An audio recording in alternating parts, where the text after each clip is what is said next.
I welcome the participants in this session on tribal welfare programs in India, where we are going to discuss various programs for the tribal development in 5-year plans and various schemes of Government of India for the development and welfare of this particular community. For the development of the tribes, various models, approaches and theories of development have been propounded in different 5-year plans period. Some of them include community development programs, multi-purpose tribal blocks, tribal development blocks, development agencies, primitive tribal groups, integrated tribal development projects, modified area development approaches, tribal subplans, and diverse tribal development programs and approaches vis-a-vis centrally sponsored schemes that we will be discussing subsequently. In the 5-year plan, the programs for the welfare of the scheduled tribes aim at raising the productivity level in agriculture, animal husbandry, forestry, cottage and small industries, and to improve the economic conditions of the tribals. The next emphasis was or has been on rehabilitation of the bonded laborers, then its education and training programs and special development programs for women and children. If we see the first 5-year plan, that is from 1951 to 56, clearly laid down the principle that the general development program should be so designed to cater adequately to the backward classes, and special provisions should be used for serving or securing additional or more intensified development. The second 5-year plan, for instance, from 1956 to 61, envisaged that the benefits of economic development should acquire more and more to the relatively less privileged classes of the society in order to reduce inequalities.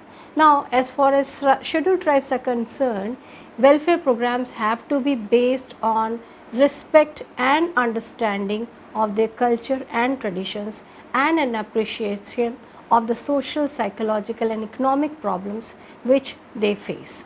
An important landmark during the second plan was creation of 43 special multi-purpose tribal blocks, later called the tribal development blocks. Now the third 5-year plan, that is from 61 to 66, advocated the principle to establish greater equality of opportunity and to bring about reduction in disparities in the income and wealth and a more even distribution of economic power. The fourth 5-year plan, 69 to 74, proclaimed that the basic goal was to realize rapid increase in the standard of living of the people through measures which also promote equal and social justice. The fifth 5-year plan, 1974 to 78, marked a shift in the approach as reflected in the launching of Tribal Subplan (TSP) for the direct benefit of the development of the tribals. The sixth 5-year plan, 1980 to 85, was sought to ensure a higher degree of devolution of funds so that at least 50% of tribal families were provided assistance to cross the poverty line. Now, emphasis was on family oriented economic activities rather than infrastructure development schemes. The seventh 5-year plan, 85 to 90, there was a substantial increase in the flow of funds for the development of scheduled tribes, resulting in the expansion of infrastructural facilities and enlargement of coverage. The emphasis was laid on educational development of the scheduled tribes, and for the educational development of scheduled tribes, 2 national level institutes were set up, that is Tribal Cooperative Marketing Development Federation TriFed in 1987. In the 8th 5-year plan, 1992 to 97, efforts were intensified to bridge the gap between the levels of development of the scheduled tribes and those of other sections of the society, so that by the turn of the century, these disadvantaged sections of the population could be brought on par with the rest of the society. The main objective of the 9th 5-year plan was to intensify the efforts to bridge the gap between scheduled tribes and the rest of the population. In the 10th Five-Year Plan, that is from 2002 to 7, guided by the conclusions that were recorded in the mid-term appraisal of the 9th Five-Year Plan, stating that a small bunch of bureaucratic programs had done little to avert the exploitation and disintegration of the tribal communities, and therefore most of the persistent problems like poverty, indebtedness, land alienation, displacement, etc. of the tribes living there should continue to persist even till today as the unresolved issue of the tribal development, and the 10th Five-Year Plan lays down its first priority in finding solution to these very unresolved issues. The 11th Plan has experienced a paradigm shift with respect to the overall empowerment of the tribal people, keeping the issue related to governance at the center. The operational imperatives of the 5th Schedule, Tribal Subplan, PESA, Panchayat Extension to Scheduled Areas, FRA, and desirability of the tribal centric, tribal participatory, and tribal managed development process, and the need for a conscious departure from dependency on a largely under effective official delivery system was kept in view during this shift.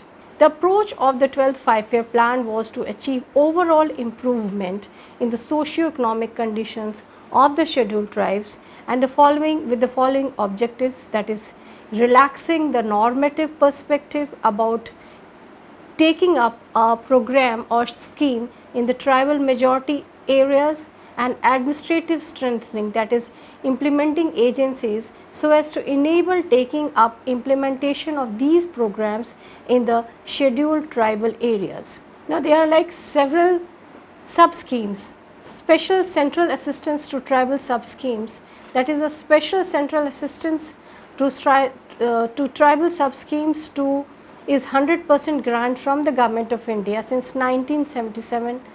It is charged from the Consolidated Fund of India and accept grants for Northeast states, a voted item, and is an additional grant from the state plan funds and effort for the tribal development.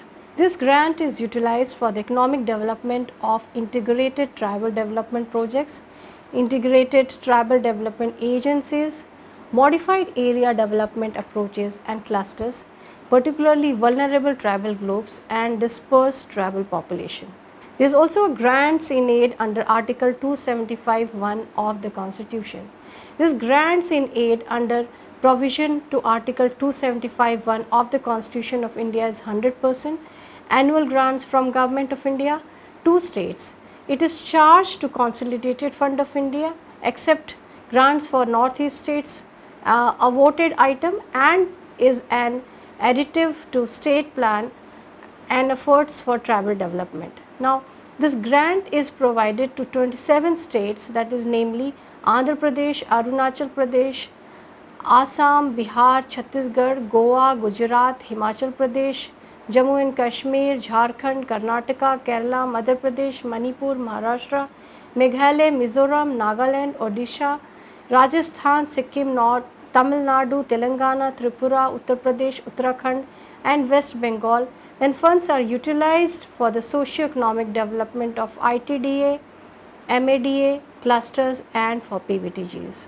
Now there is an Eklavya model residential school with the capacity of 480 students in each school are set up in the state or union territories under the program under Article 275(1) of the Constitution of India, and the pattern of Rajakiya Pratibha Vikas Vidyalaya of Government of NCT of Delhi and Jawahar Navodaya Vidyalaya, the Kasturba Gandhi Balika Vidyalaya and the Kendriya Vidyalaya. On the basis this Eklavya model residential schools are set up. There is also a provision for development of particularly vulnerable tribal groups and PVTGs, and this scheme of development of PVTGs covers 75 residential PVTGs in 18 states and UTs of Andaman and Nicobar Island for the activities like housing, land distribution, land development, agricultural development, animal husbandry, construction of link roads, installation of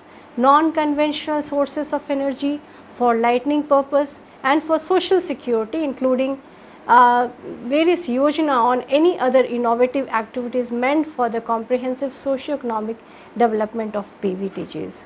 Now, these are some of the plans which I discussed and a few of the schemes which I will be taking in depth. But for the socio-economic condition of the tribal people of India are not appreciable, and their standard of living are still low. Moreover, the tribal development schemes have not brought much change in the life of the majority of the tribal people. It is important that inclusion should be seen as a process of including these excluded sections of the population as agents whose participation is essential in a very well designed development process of the country and not singularly welfare targets of development programs. So, I end my session here, and we will be discussing all these provisions and plans of the government and the schemes much in details, and I thank all my participants for attentive hearing. Thank you.